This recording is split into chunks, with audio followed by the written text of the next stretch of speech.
your top 2 or 3 referral sources, what would they say about you? There's trust there. They know if they give me the referral, I'm going to take extra care of that person and I am going to work the transaction and close it. It's their livelihood too. Yeah, that trust is huge, right? It's maybe more than what we even give it credit for. Erin, great to have you here. Welcome. Thank you. Yeah. Thank you. So let's start. We'll just kind of get going here with a quick 60-second overview of how you got into the mortgage business and how you got started. So go ahead. Okay.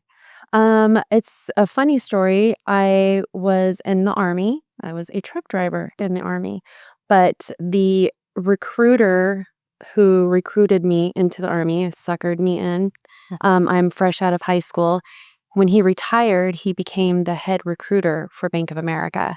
So I'm in the reserves here in Las Vegas, and he contacted myself and a couple of other of the soldiers that he had recruited into Bank of America to start in the banking world. So I worked at Bank of America first. I was a teller, a horrible teller, out of balance all the time.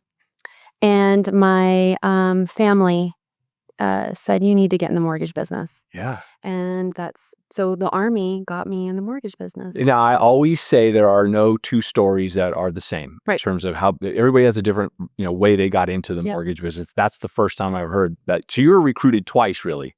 Really. Recruited into the Army. How long were you in the Army? I was in the Army. Well, I was in the reserve. So 6 years where you actively drill in the Army. I was a reservist. So I did the 2 weeks a year and every weekend or 1 weekend a month.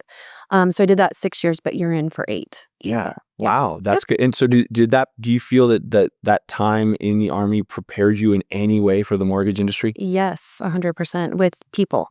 Because when you're in the military, you're in a uniform and everybody is the same. And everybody is the same underneath. You don't, and you know how in the civilian world, we tend to be friends with like-kind people. You know what I mean? Where you're like, oh, we dress the same. I'm going to hang out with that person.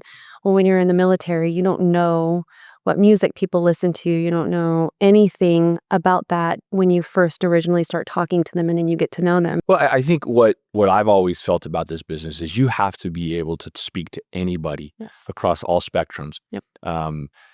Race, nationality, economics, jobs, right? You need to be prepared to have a conversation with anybody at any level. And so it sounds like for you that was the case. And that's a great story. Thank you for sharing. All Western though, it was fate to me now because I love it here so much that I do. And it was blind faith, and I came and it took a minute, and I love it. Yeah, and I know I was a part of that process to some degree in bringing you here, and I think really you were a perfect example of just finding the right place, the right home, right, and then from there. But I don't want to jump ahead. So you've been with us now for about 2 years. Yes. But I've watched your business and production really, really take off over the last 6 to 12 months. And I want to know what changed for you in that period of time.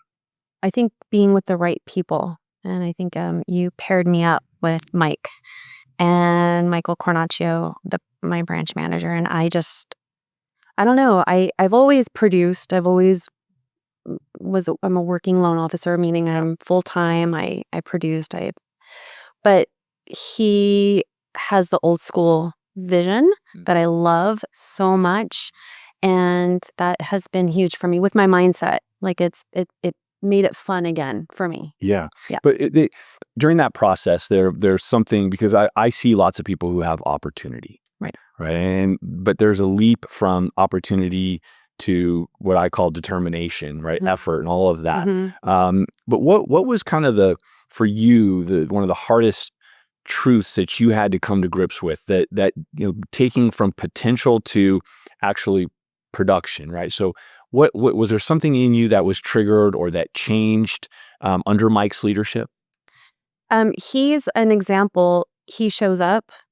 He always shows up. And I think that it's just putting in the work and showing up. And when you have somebody who you are working under and they show up, it drives you to want to show up also. And you just have to put in the work and the time. And I think that first coming over, it was a little it's a learning curve. Anytime you change, I was with my previous company for 10 years and coming over, it's a learning curve. And once you get acclimated and you see how things are, and then you just show up. Yeah. And I think showing up is key. Yeah, being in that right environment. No, that's perfect. I think, we tend to overthink Mm-hmm. not only this business, but I assume any business. Yes, And sometimes it's really just going back to basics it is. and doing the things that we've been doing for years and years, Yeah. and the consistency. And I think that's what you're talking about That's there. exactly. Is there anything that you felt at any point was excessive? Like, well, I'm doing too much of this, but ultimately ended up being the right decision and led to more production? The thing that comes to mind for that would be, you know, banker's hours and being available and working off of the 9 to 5 schedule. A lot of people. So I would make myself available, and it did seem excessive sometimes. You know what I mean? Where I'm like, okay, I'm doing weekends and evenings, but I understand it and I get it now. So that paid off for me as being accessible to high producing real estate agents. They like to have somebody who's available for them on the weekends. So does that answer the Yes, no, absolutely. I mean, I think, and we'll get to that Yeah. in I think a little bit later, but boundaries are important. Yes. But at the same time, we all know that there are sacrifices to be made. Yes. You know, Definitely. I think that's people who can find that balance, if you want to call it that. But I think the best version of balance those are the people who are going to be the most successful in those early stages. And I can only speak to when you were here at AWM. Obviously, there were times when you felt like this isn't working, and when business felt out of reach for you. What kind of conversations were you having internally and with yourself? You make the decision and you move somewhere, and you as somebody within myself, I know that I am a producer. I know that I can work. And sometimes you just have to look in the mirror and say, it's just me. Like, I need to get out there and produce business. I have to stay in front of people Yeah. because it's easy to hide behind your door. I just had to put myself out there again. And that's the conversation you're having, Yeah. right? So, Yes. so as you're, at any of those moments when things are quiet and it's just you inside your head, Hmm. it's saying, "Hey, I know I'm good at what I do. Right. I'm a pro at this. Yeah. I understand the steps that I need to take. I just got to do it. That's what you It's did it. tomorrow. It's Well, got to happen, and the next day it's going to happen, right? So really, did you ever doubt yourself at all at any time in the business? sometimes you'll sit and you'll think, is this, should I be doing something different? I mean, no. Yeah. No, That that's the perfect answer. Like, no, I didn't. I mean, I know what I need to do. Yeah. Um, Other than coming here today, let's talk about things that you have to do that might be uncomfortable. Um, You said right? other than today? Other than coming here today to talk What to me. other than today? Okay. No, but I think even myself, people have a perception of me that, hey, I'm outgoing and that these situations are very easy. And honestly, in big crowds, I am very uncomfortable. And I have to just say, this is what I do. Like you said, this is what I do for a living. I have to do these things. I have to get myself really sort of motivated to enter into certain circumstances. Do you feel the same? Exactly 100% the same. I love to be around people, my people my kids, my friends, our family, and I do just perfectly fine. But when I know that I'm going to walk into a room full of people that I don't know, I have a really hard time. Um, what is it called? The kids say it all the time. I'm a introverted extrovert. Okay. Okay, because I know how I'm a pleasant person. Yeah. You know what I mean?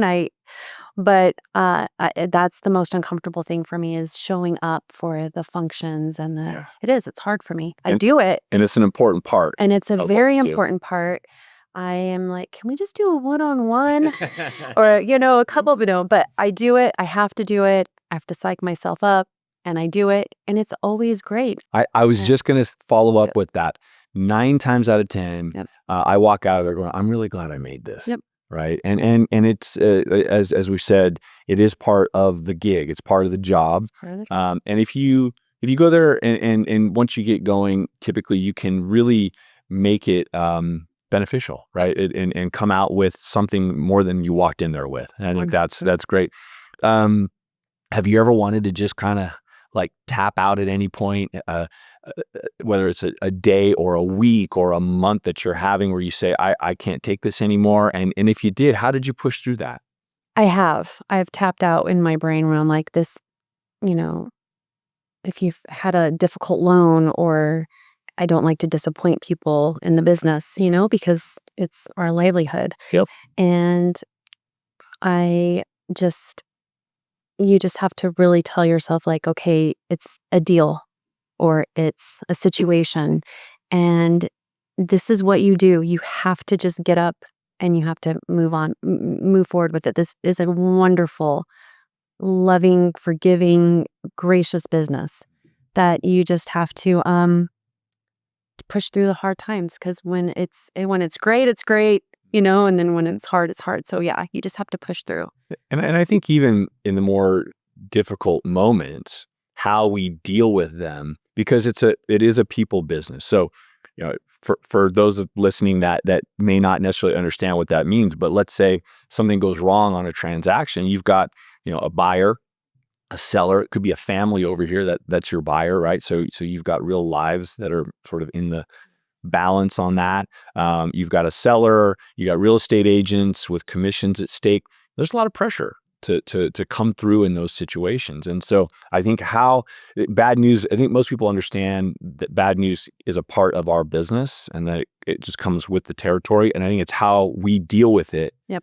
That really changes that dynamic, whether it's horrible or it's something that you can work through. Do you feel the same? I do feel the same. And I feel like as the years have gone by, because we've been in the business for a long time, that I used to, in the beginning, you would, oh, I have to tell them this, and I'm going to tell them later. Right. I'm going to tell them tomorrow, because we take ownership of it, and it's not us, it's the situation. So now I really do try to put the hard things out first. I'm like, I'm just going to let them know. I'm just going to communicate it and say, listen, this came up, because I think that in this business, it's better to tell the people, because there's so many moving parts, right away. Yeah. So there's your pro tip. That's my pro tip of the day. Eat your frog. Get the Frog. get the bad stuff done. Right. No, I agree. They linger. They never get better, right? They only get worse. It does. It gets worse. It's like a really bad fib where you're just like, oh, I just dug myself a hole. Yeah. What?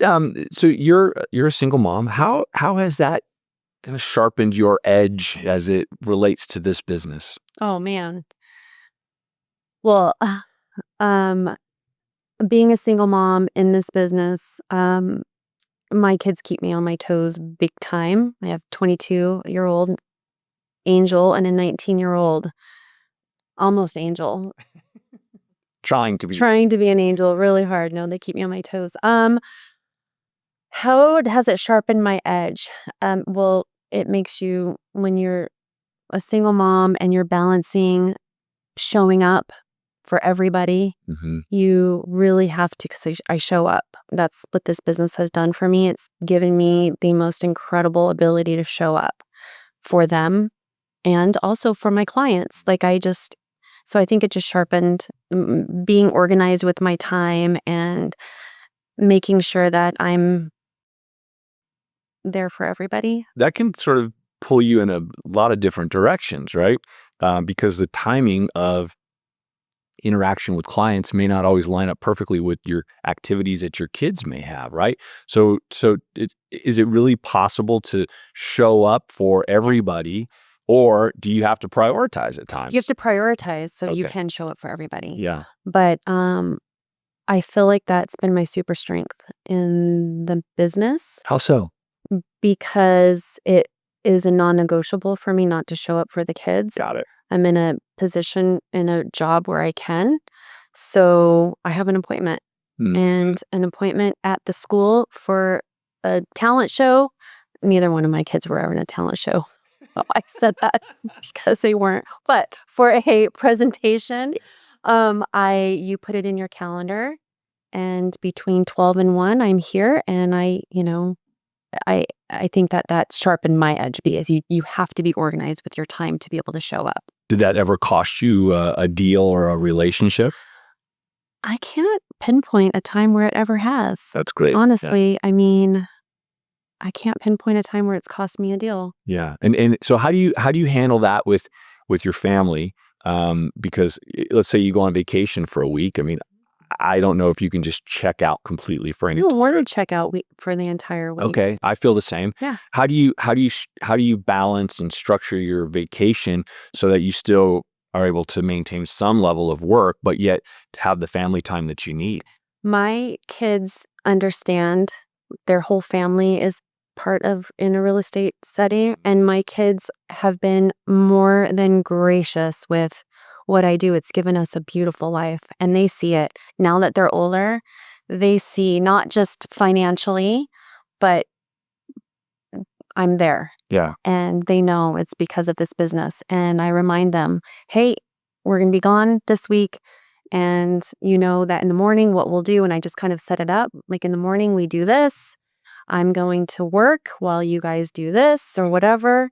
And I just set it up that way. But I don't know if I've ever checked out during a vacation. I know some people would argue and say you shouldn't do that, but I don't feel like for me personally, I have ever missed out. Yeah. Does that make sense? Like Yeah. I like getting it. I like to check in. I like to check in and see what's happening and take calls. My kids can do pre-quals. Yeah. Hang up on the phone. They're like, "What was their FICO score?" That's right. Yeah, they start. Yeah, They start- they talk back to you in your Mhm. own language. Yep.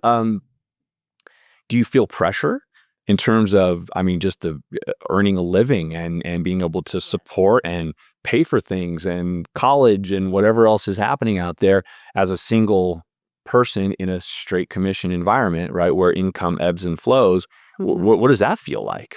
Well, I have a brain where I tell myself I'm this business offers a nice income if you work hard, right?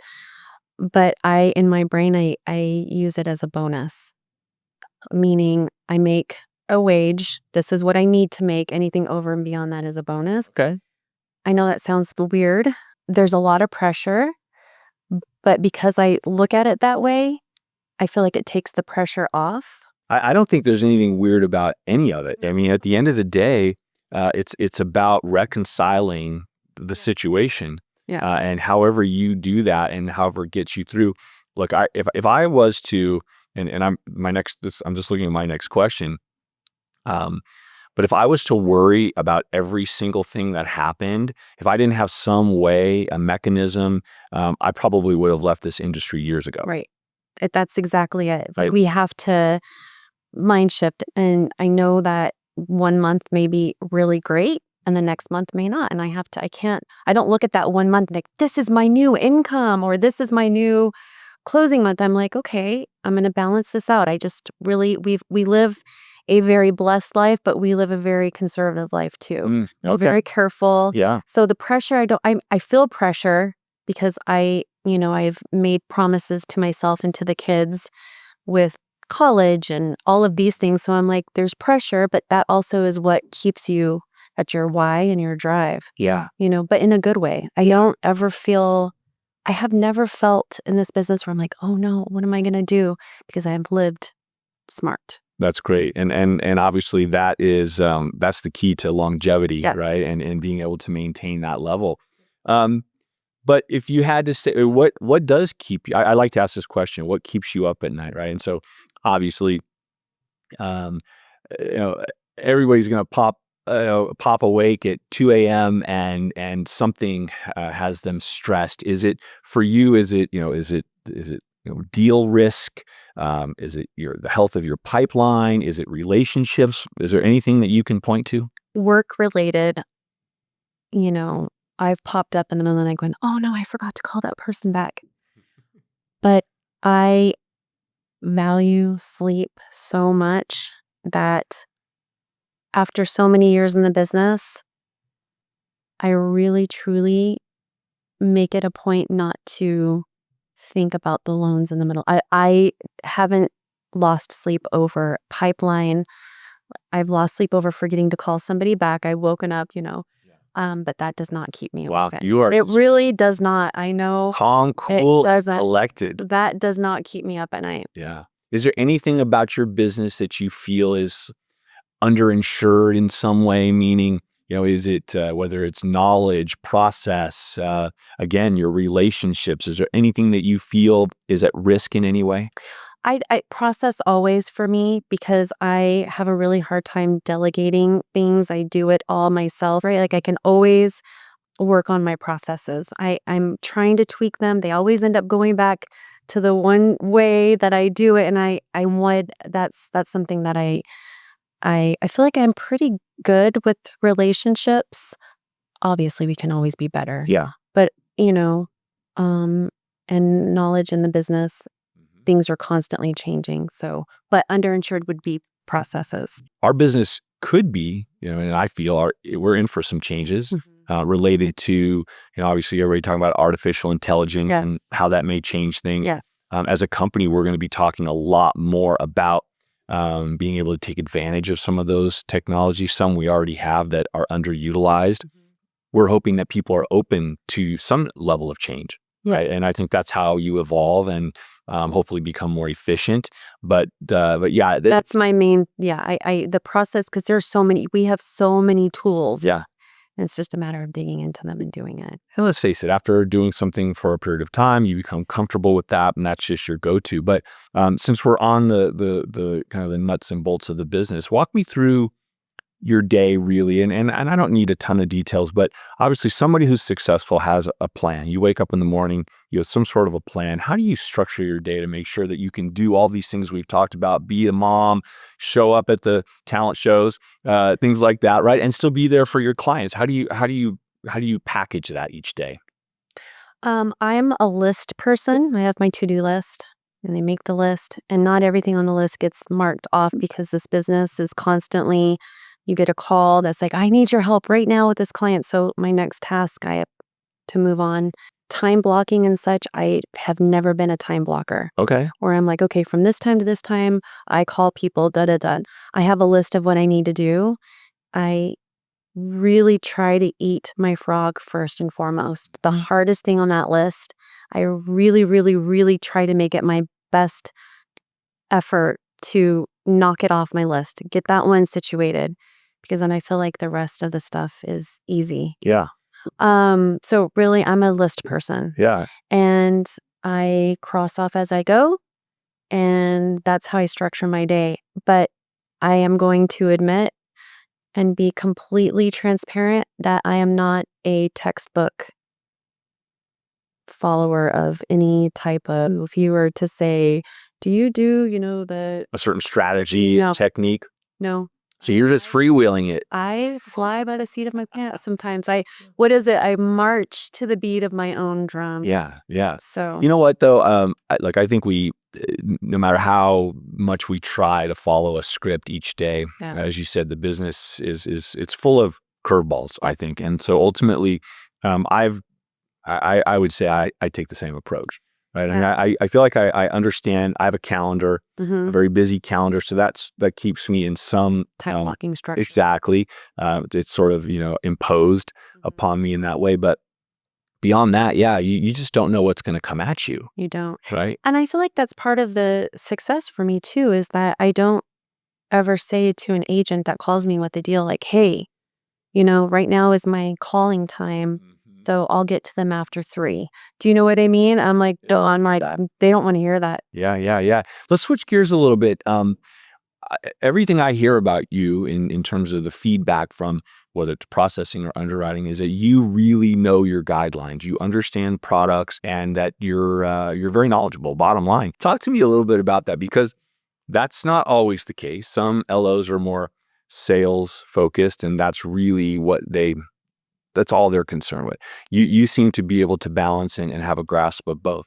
I like to know what I'm talking about when I'm speaking to a client. So I like to feel confident when I am talking to them about income or assets and what we can and cannot do. There was a time where I didn't feel as confident. I really dig into guidelines.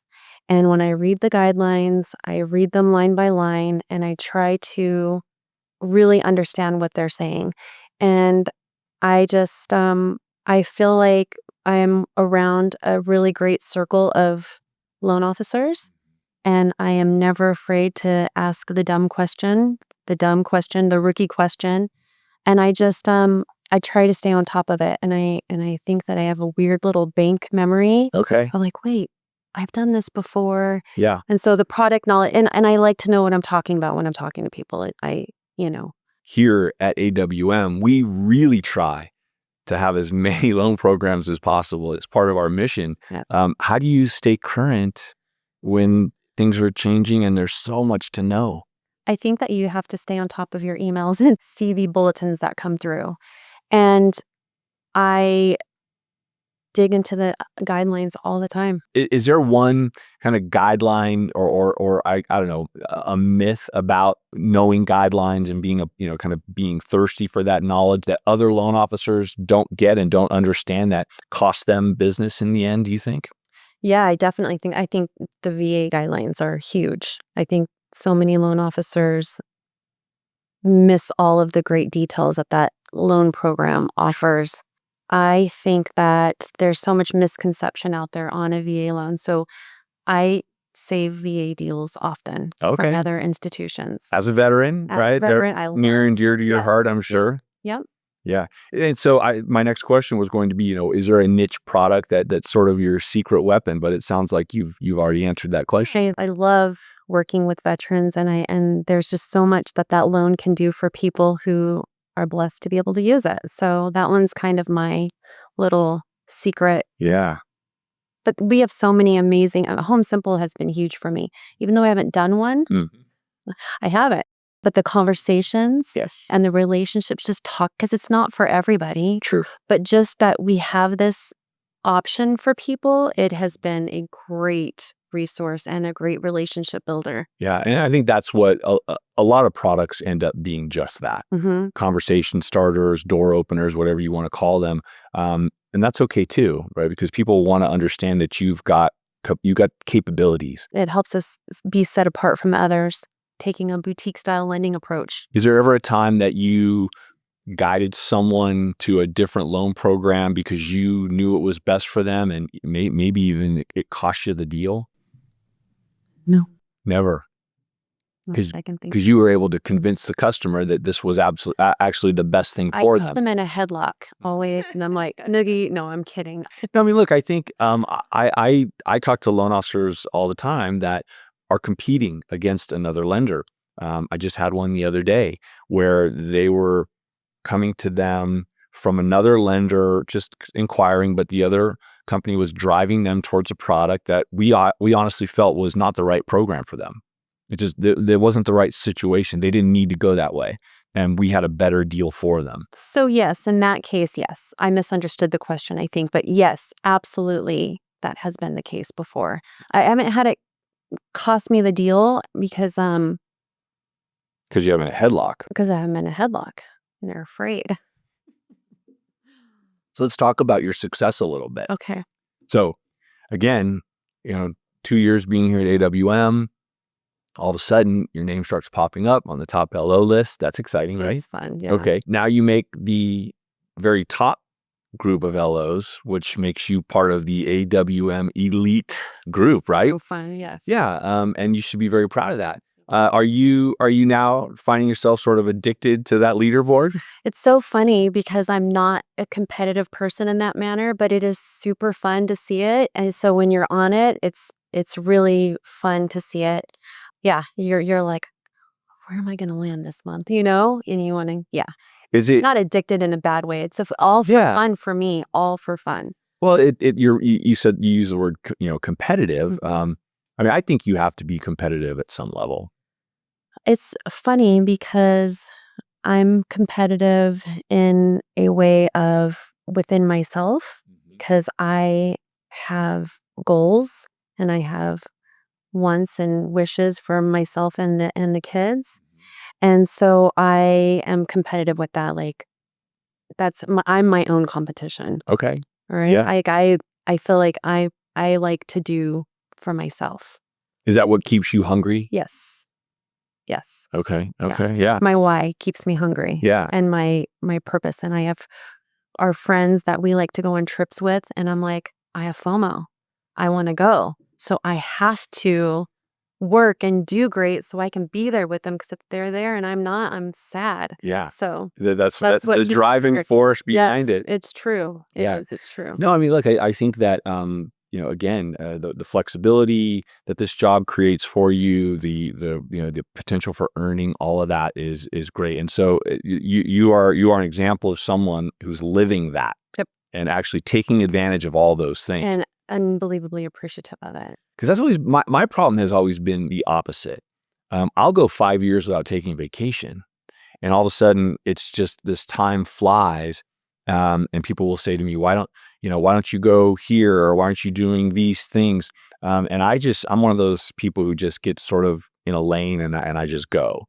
I need to be more the other way. I need to take fly by the advantage. seat of your pants. I maybe I should sometimes, Yeah. and fortunately my wife and family have been very understanding about that. But yeah, I think it's important to take that other side, Yep. right? And to take advantage of what this business gives you. It is incredible. Yeah. So what's the next goal for you? Goal for me, business wise. Oh, no, not just business. I'm willing to hear any goal. Oh, well, business wise, 100% is to step out of my comfort zone. And I'm a little stubborn with the social media Okay. and doing things like this. Thank you, because this kind of pushed me into doing it. Yeah.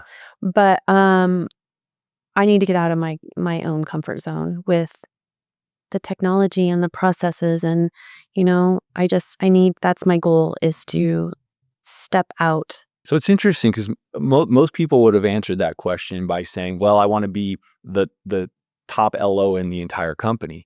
Now, not that I'm sure you're thinking that as well, but ultimately for you, it's more about process. Yeah. Right. But in the end, that process is how you get to Yep. those bigger To numbers those bigger anyways, numbers. right? I am goal oriented. I want to make more and do more, but I like having time. Time is very valuable for myself and with my kids. They're growing up and they're not going to be in my house forever. My daughter's gone. She will graduate and be an officer in the Air Force in 9 months. Congratulations. And she'll go do amazing things, and who knows where she'll be. And I love being able to go visit her, and the thought of being able to say, okay, great, she's going to be in Japan. I'm going to hop on a plane. I'm going to work from Japan and hang out with my daughter. So those are my goals, I guess you could say, is just to continue to be successful so I can do the things with them. Yeah. And hopefully the things that you're talking about, the changes that you need to make, will lead to that and make that more possible, I guess. And being an empty nester gives me the time, to be able to do and step out and do those things. Whereas I can really sit and think about it and do it. Whereas before I'd be like, okay, I want to do this, but right now this is what I have to do. Now I'm in a place where there are some things that I can start incorporating and doing them. Is there a standard that you set internally for yourself on something like that? Learning new things, right? Being open to taking on, just new processes, whether it's social media or what. How does that work for you? Do you say, I'm going to do it this month and just each day I do it? Or do you have a different way of looking at things? Okay. Just making change, right? I mean, I think ultimately, because that's hard. Again, we talked about that earlier. It's difficult for people to do, but if we really want it, we have to just do it. There's no excuses anymore, because the kids are doing their thing. So I have the time before I didn't. So holding a standard is to myself. Did you make excuses in the past? Yeah, always. Okay. 100%. So what would that sound like in your head? I know you want to do that, but you have to get through this to-do list, and you put it on your to-do list, and it's like, but I had to do all these other things first, so it kept pushing. So the one So thing that you really needed to work on was my the eat my thing frog is you not, yeah. you slid it all the way to the back, and it just kept sort of each day it would go to the bottom of the list. Yes. So maybe that's the new standard. The new standard is that thing Yep. that I might typically just let go and go and go. That needs to be your new frog. You're right. That's exactly it. In terms of, and you said earlier, you've done very well with relationships, Mhm. and I hear that all the time about you. Your top 2 or 3 referral sources, what would they say about you? They would say that I'm insane. In the best way, we have the best time. Joking. What would they say about me? Consistency, and they trust that if they give me a referral, there's trust there. They know if they give me the referral, I'm going to take extra care of that person, and I am going to work the transaction and close it, whether it's today or in 2 years or whatever the case is, because sometimes we have to nurture some clients. So they would say that I'm consistent and that I'm trustworthy of it's their livelihood too. So they can trust me with what they're giving me. That's Is that that's a different dynamic than in most businesses Yeah. because the stakes are high, right? And if you look at the real estate transaction just at its core, it is typically the largest single transaction that anybody makes. Yep.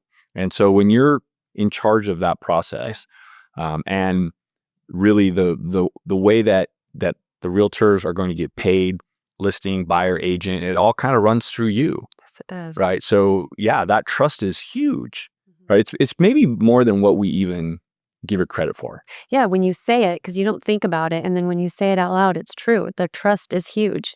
They are giving us a lead, and that's their livelihood. It's also the lead's livelihood too, because sometimes they have to sell to buy, and we have to make a transaction work. Yep. And it's It can get very it can complicated. get complicated. Yeah. And I think too, that's part of what we try to instill Mhm. with our operations staff. And I think, underwriting is probably the best example of that, where we talk about, hey, this is there are human beings in this deal. It's not just loan number 1 2 3 4 5. It is mom, dad, son, daughter, family, maybe grandma, and then of course the commissions that are at stake. If you think that way, I think it really makes the rest of it a lot easier. Yeah, it's not treating them as a piece of paper, because we look at their stuff and it's all on paper, and they're actual humans that are behind that piece of paper. So Do you feel pressure in terms of the performance part? In other words, we joke about you're only as good as your last loan, oh my gosh. right? I mean, That's but that we say it, but yet, is there any part of that rings true for you? Yeah, I believe that's true Okay. because I do. There was a day, 15, 20 years ago where I've experienced that. Mm. You mess up a loan for somebody, and unfortunately, it could have been the underwriter or the processor, but I never, ever place blame on anybody. If something happens with the loan, it is me. You owned it. It's 100% my thing. Yeah. So that is a lot of pressure. And that's where the communication and being upfront and honest upfront, you have to be honest. I am not that person like, oh, yeah, this is a piece of cake. We can do this all day long. I will never say that. I have an agent that I work with, and we joke. Oh, this is a golden one, because, you can't treat a deal that way, because anything can happen, Yeah. and you have to be upfront and honest always, I right away. I think that's an important point, and I've had this conversation with people in the past. We need to do a better job at selling the complexity, Yep. right? Because we tend to just want to say, "Don't worry, I got it." When really there's some work here to be done. Lots. And when you pull off a deal that we know is challenging and difficult, um, and you just told them that this is no problem, you really don't get the credit, right? And We need so credit. so for me, it's about I want to sell the complexity, but I want to deliver simplicity. I love that. Right. And I think that's kind of the win, right? Mhm. Hey, I set you up for the deal. I told you how it was going to go. It was going to be very difficult, but I took you through the process and it was smooth and easy. And now you're a hero. Yep. Right. So I agree. I I think I that's love that. sell the Use that. complexity, but deliver simplicity. Right. Yes. We're gonna So trademark that. how do you approach then? You're part of your success over the last couple of years here at AWM has been through building those realtor relationships. So talk to me a little bit about your initial approach. I'm a realtor. You want to do business with me. How do you take that on? I think you have to almost interview each other in a weird kind of way. Like you want to know the agent that you're wanting to work with, that you can mesh with them, because not everybody's for everybody, Okay. right? And I am a very hands-on loan officer. I take with my clients, I am there 100. I go to every signing that I possibly can to. Go to the signing table because that's the most important. So Yeah. going back, the most important thing is just making sure that you mesh with them. So you just kind of open conversation with them and you get a feel for like how they do business. And I like to go to coffee. Okay. That's kind of my jam. Yeah. Let's go to coffee. That's my first date jam. And you just sit and you get to know each other and you find out, how they run their business. Are they huge social media people? I'm honest up front. I let them know where I stand and what I do and what I'm not. Your Sure, strengths and my weaknesses. strengths and my weaknesses, right? And so I feel like you just take an approach when you're meeting an agent. Just it's like a speed dating. I guess I've never done that before, but from what I hear, is talking to them and just seeing if you're a good fit. Yeah. That- So do you ever leave a meeting and say this is not a good fit? yes, So 100%. okay, even if you know you can get business from that person, Uh, do you walk away? yeah, Wow. because I feel like I hope this doesn't sound bad, but I've been in the business long enough. So there's a saying, you generate so you don't have to tolerate. Okay. And I am at a place now in my career and I am nice to everybody 100%. But if I don't feel like we're a good fit, I don't want, Yeah. because I don't want it to end bad. Our reputation is very important. One bad Google review if Yeah. they don't like me and the way I work. Do you know what I mean? I do. Because I'm not transactional. But I like that. I like that standard that you Mhm. set to say, hey, look, and I think, look, at the end of the day, we all want to do business with people we like. Right. I mean, but that's also cliche and is easier said than done. Yeah. And so it's always interesting to me. And I probably was the other way. I would do business with, I mean, as long as it wasn't, it wasn't unethical business, Right. I would do business with anybody and I would just swallow it. Right. But I do appreciate that perspective. And I think There are a couple of agents that I work with that maybe I wouldn't go and, go out of town with or, have family dinner. you can tolerate some bit of, Yes. of I oddity in somebody, but yeah. 100%. And what do you do if you have an agent, you know that they're a fit and they do business and they're not giving you the attention that you feel you deserve. How do you continue that approach? You've done your coffee. Yep. What's next? You just have to stay in their face. I'm a loyal person and my business is based on loyalty. I have agents who've been loyal to me for many years. And I respect an agent who has a loyal relationship. Yeah, I that's respect true. that. I really do. And I just let them know, like, hey, you just have to let them know that you're here because maybe a client that they have wouldn't isn't a good fit for the loan officer they work for, whatever.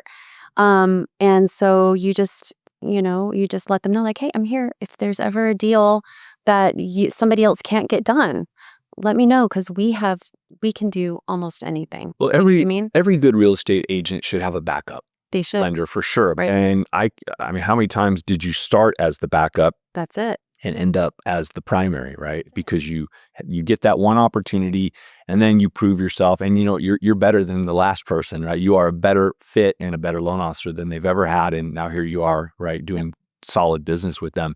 Do you ever get any feedback from agents or even from Mike that maybe you didn't like and how did you handle that? Mike, we laugh because he's like, I don't think you liked that. And I'm like, no, I know. I get a little defensive. Hmm.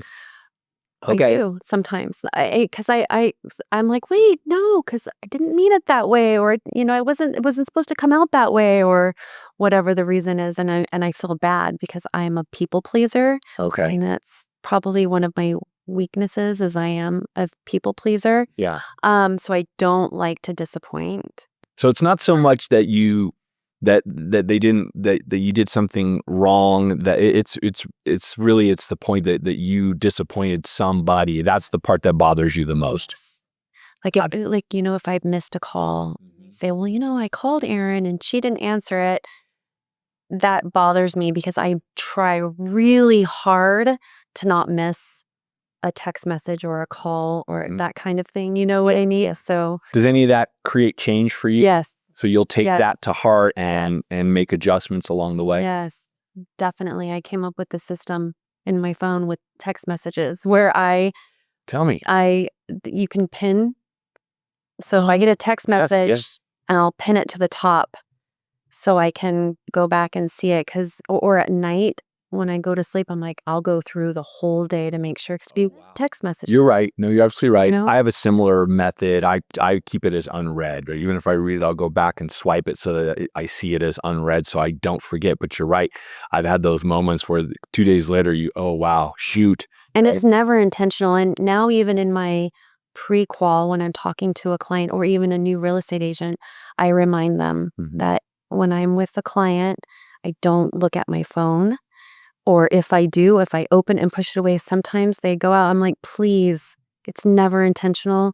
Don't just say, well, I text her and she didn't respond. It was not intentional. So please just do the question mark thing again Yeah. because it's not intentional Yeah. and they just get lost. And it happens to all of us. Or sometimes I'll type a message and I forget to hit send. Oh. I don't forget. I just How things I do. And am I horrible? So yeah, that part. So yes, definitely I get a little defensive with the constructive Yeah. criticism, but then I will go, okay, how can I not have that happen? How long will you pursue an agent before you Yeah. give up? Is there a give up? Maybe there isn't. I don't have a number where I just, you can read people and you can tell. You know what I mean? Mhm. You can tell. It's never gonna happen. It's never going to happen. So, if I'm in an office, like if it's in an office that I'm part of, um, I'm there. I'll say hello. I'll ask questions. I'll talk. They know I'm there, sort of thing. But you can tell. I want to go back a little bit. We talked about your kids and their understanding and almost involvement, right? You said they could practically pre-qual somebody. Yes. Um, what sort of an impact would you say that, them watching you, the commitment, the dedication, what impact has that had on them? Oh, whenever we talk about, I'm like, oh, um, they say the nicest things about me. Mhm. They do, and I hear it, from people, and I feel like, they think that does this sound horrible for me to say? Like they think I'm amazing, That's fantastic. Yeah. and that's money for me right Yeah. there. Yeah. You've done your job as a mom at that point, right? Yeah, Yeah. they're so great. Because So yeah, it's full of it's and life in general full of hard choices. yeah, Some not, some might be more popular than others, yep, but ultimately they've watched you do that and they've yeah. watched you succeed. So they should be very proud. They're super, super gracious. Yeah. They How, really how are. how much would you say all of that drives your results in terms of just being a successful person, loan officer? How much would you attribute that to the I guess the recognition that your kids give you? I never take my success for granted. I Yeah. don't take this business for granted. I don't take any of it at all. I really don't. Like I feel unbelievably blessed to be part of this career even. I believe that we help people. Yeah. And I feel like that impacts. And they see that. My kids, they see that too. Because they And it's funny. I think sometimes I have a 15-year-old, Mhm. and he will all of a sudden pop up with something. I didn't think he was listening and he was paying attention. I think he cared. And typically he'll tell you he does not care about my business, but I see that there is some impact, right? Yep. He's absorbing things. He's hearing me talk about certain things. We actually did a little flip house together, right? Oh, And so we had a nice little contract. And you try to teach, right? As a parent, that's what you do. But I guess my point is that the things that we do in our industry, they are rubbing off on our kids. They're seeing it. They're hearing us. Whether it's showing up every day, whether it's being at the top of the leaderboard list, all of that I think is really important and something that will help drive them forward as adults. they're super proud. My daughter's coming with me on the elite trip. Oh, Yeah. that's right. Yes, Yes, yes, she is. yes. So, yeah, That's great. she's just super proud. Well, listen, we've covered a lot, and I appreciate you doing this. Hopefully, it wasn't too painful for It you. wasn't. Yeah, you did great. But Thank thank you for joining me. Thank you.